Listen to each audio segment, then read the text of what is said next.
ముందుగా పిఎంసి ప్రేక్షకులకు నా నమస్కారములు. నా పేరు సతీష్, మా ఊరు కొంకూదురు. నేను ధ్యానంలోకి ఎలా వచ్చానంటే, మా అమ్మగారు ముందు ఎక్కడ పూజలు అయితే అక్కడికి వెళ్ళి పారాయణాలు, గ్రంథాలు ఎప్పుడైతే అప్పుడు ఏది ఎక్కడ జరిగితే అది. కొన్నిసార్లు అక్కడ ఎవరో సార్ వచ్చారంటే ఏదో చెప్తున్నారంట, అక్కడికి వెళ్ళి ఏదో వినేద్దాం అని అలా ఎక్కడికి పడితే అక్కడికి వెళ్ళి విని వచ్చేవారు. ఇది మంచిది, ఇందులో ఉందామని అలా 4 దిక్కులకి వెళ్ళి 4 వాటిల్లో ఒక్కొక్క వారం రోజులు 2 వారాలు ఉండేవారు. ఒకరోజు ఎవరో మెడిటేషన్ చేస్తున్నారు అని చెప్పి మెడిటేషన్కి వెళ్ళారు మా అమ్మగారు. అప్పుడు అలా మెడిటేషన్కి మా అమ్మగారు వచ్చి నాకు చెప్పేవారు. 6 months వాళ్ళు చేసుకుంటూ ఇంట్లో నాకు చెప్పేవారు. నేను పట్టించుకునేవాని కాదు. చెయ్యరా అనేవారు.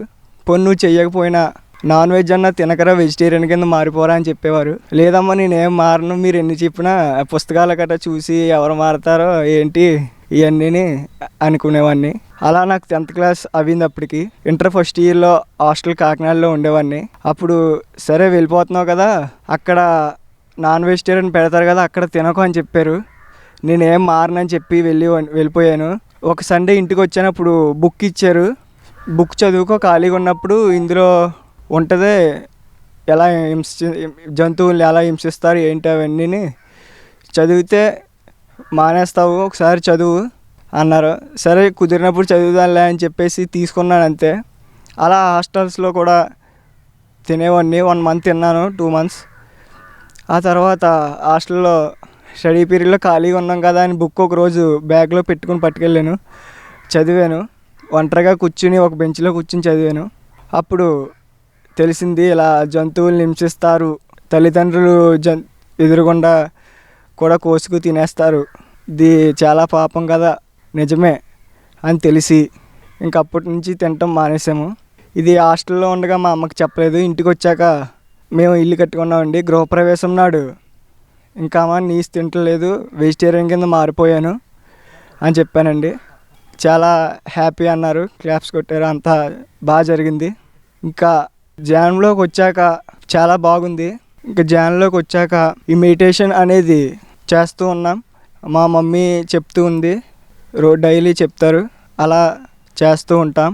ఇంకా ధ్యానంలోకి వచ్చాక చదువు అనేది కూడా చాలా బాగా మైండ్కి అర్థమవుతుంది, చెప్పేది కూడా అర్థమవుతుంది. ఒకసారి ఏమైందంటే మా అమ్మ చెప్పింది, ధ్యానంలో ఉన్నప్పుడు నువ్వు ఏదనుకుంటే అదే జరుగుతుంది, మన ప్రయత్నం మనం చెయ్యాలి, ఆ తర్వాత నువ్వేమనుకుంటే అదే జరుగుతుంది అని చెప్పారు. ఒకసారి ఏంటంటే క్లాస్ చెప్తున్నారు సార్ బోర్డు మీద. నా మైండ్లో ఏమనిపించిందంటే, సార్ బోర్డు మీద రాంగ్ రాసేయాలి, రాంగ్ రాసేస్తే మనం సార్కి లెగిసి, సార్ ఇది కరెక్ట్ సార్, మీరు రాంగ్ రాస్తున్నారు సార్ అని చెప్తే మనకే స్టూడెంట్స్లో ఒక పేరు వస్తుంది కదా అన్న ఉద్దేశంతో సార్ రాంగ్ రాసేయాలి అనుకున్నాను. కరెక్ట్గా సార్ అప్పుడు క్వశ్చన్ అంతా రాంగ్ రాశారు బోర్డు మీద. పిల్లలు ఎవరో కూడా చెప్తలేదు. అప్పుడు టెక్స్ట్ బుక్లో నేను చూసి కరెక్ట్గా నేను ఇలా అనుకున్నాను, సార్ బోర్డు మీద రాంగ్ రాశారు. అప్పుడు నేను లెగిసి, సార్ ఇలా రాంగ్ రాశారు సార్, మీరు కరెక్ట్ చేసుకోండి టెక్స్ట్ బుక్లో చూసి అని చెప్పాను. ఇంకా ఇలాంటి 2-3 ఉన్నాయి. ఇలా మనం అనుకున్నది చేయొచ్చు, కాకపోతే మనం అనుకున్నది అయిపోద్ది అంటే ఇలా కూర్చుని నాకు ₹1,00,000 రావాలంటే రావు.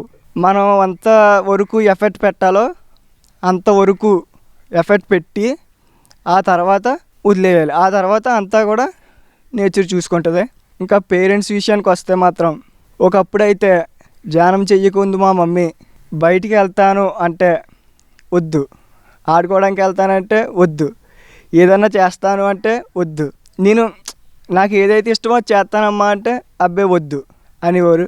ధ్యానం తెలిసాక మా మమ్మీకి, అమ్మ ఇది చేస్తానమ్మా, ఫ్రెండ్స్తో వెళ్తానమ్మా, ఫ్రెండ్స్తో తిరుగుతానమ్మా అంటే, సరే ఎక్కడికి వెళ్ళినా సరే ఉబ్బడిగా ఉండు అని చెప్పి, సరే నీ ఇష్టం, నువ్వు ఏదనుకుంటా చెయ్యి, కాకపోతే ఉబ్బడిగా ఉండి ఎక్కడికి వెళ్ళినా అని చెప్పేవారు. సరే అని వెళ్ళేవాడిని. ఇంకా ఇప్పుడు ఇంటర్ 2nd year అయిపోయింది. ధ్యానంలోకి వచ్చి 2 years అయ్యింది ఇప్పటికి, మొన్న మార్చి మంత్కే. ఇప్పుడు ఇంటర్ 2nd year అయిపోయాక ఇంజనీరింగ్ ఇలా పంజాబ్లో చదువుతానమ్మా అంటే, మన రిలేటివ్స్ని ఎవరిని అడిగినా సరే అంత దూరం అవసరమా ఇప్పుడు ఈ కరోనా టైంలో, వద్దు అసలు పంపించొద్దు అని చెప్పారు. ఎవరు అడిగినా సరే.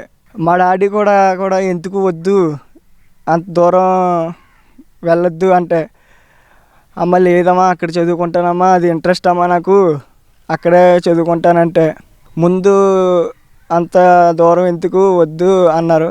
ఆ తర్వాత మళ్ళీ ఇంకొకసారి అడిగాను.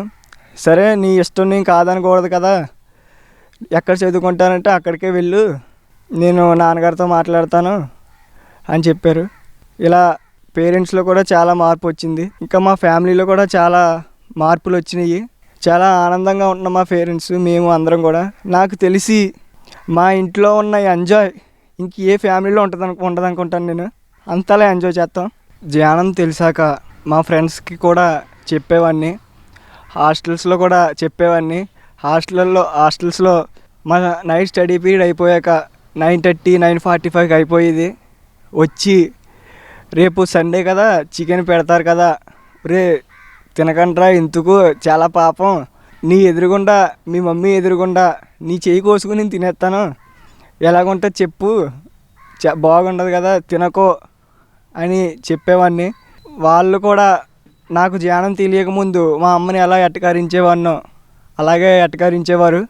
సరే ఏళ్ళో ఒక రోజు నాకులాగే ఎప్పుడో వస్తారులే అని వదిలేసేవాడిని. ధ్యానం చెయ్యకముందు చికెన్ బాగా తినేవాడిని. అప్పుడు అసలు ఏం అనిపించేది కాదు. ఇలా ధ్యానం చేశాక అసలు నిజంగా ఎవరిని హాని చేయకూడదు, జంతువులనే కాదు మనుషుల్ని కూడా అసలు మనం ఇబ్బంది పెట్టకూడదు అనేవాడిని. ఇంకా పిరమిడ్కి వెళ్ళేవాడిని, మెడిటేషన్ చేసుకునేవాడిని. ఇంకా పిరమిడ్లో ఎప్పుడన్నా క్లాసులు జరుగుతున్నాయి అంటే క్లాసులకి వచ్చేవాడిని. ఇంకా మా ఫ్రెండ్స్కి కూడా చెప్పేవాడిని, క్లాసులు జరుగుతుంది మీరు ఏమన్నా వినండి రండి అనేవాడిని. ఒక ఫ్రెండ్ అయితే వచ్చాడు, ఒకరోజు చూసి సరే చూద్దాం అని చెప్పి వెళ్ళాడు. ఇప్పుడు ప్రజెంట్ నా ఏజ్లో ఉన్న వాళ్ళకి చెప్పేది ఏంటంటే, ఇది చాలా మంచిది ధ్యానం అనేది. నా వయసులో ఉన్నవాళ్ళు చాలా తప్పుడు పనులు చేస్తారు, అది అందరూ మానాలని, ఇలా ధ్యానం చెయ్యాలని, అందరూ వెజిటేరియన్స్ కింద మారాలని కోరుకుంటున్నాను. ఈ అవకాశం నాకు ఇచ్చిన పిఎంసి ప్రేక్షకులకి కృతజ్ఞతలు. ఇంకా బ్రహ్మర్షి పితామహ పత్రిజీకి కృతజ్ఞతలు. నన్ను ఇక్కడ కూర్చోబెట్టి మాస్టర్స్ మాట్లాడించినందుకు మాస్టర్స్కి కృతజ్ఞతలు. That's it from my side. Thank you.